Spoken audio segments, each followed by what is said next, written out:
করি আছে ওইবারে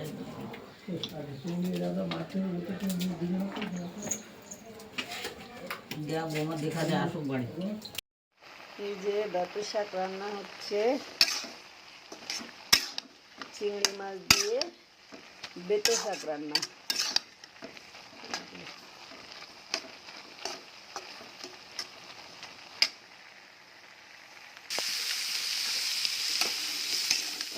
এই যে চিংড়ি মাছ দিয়ে বড় বড় হরিণা চিংড়ি, সেটা দিয়ে নারকেলের দুধ দিয়ে রান্না হবে।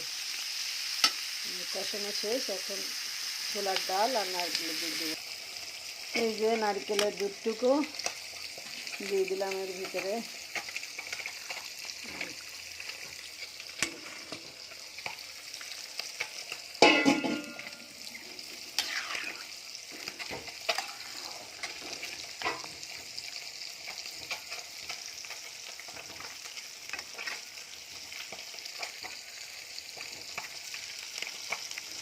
এই থেকে পুঁটি মাছ ভাজা হচ্ছে, পুঁটি মাছ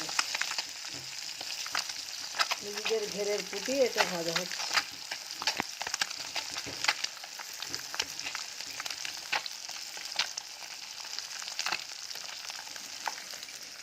আমার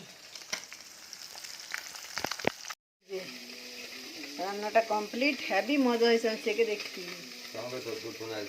হ্যাঁ, দুইটা নারিকেল দিয়ে রান্না। পুঁটি মাছ ভেজে রাখছি, যে ভাজতেছি, এটা ঝাল পেঁয়াজ দিয়ে পরে ভেজে নেব।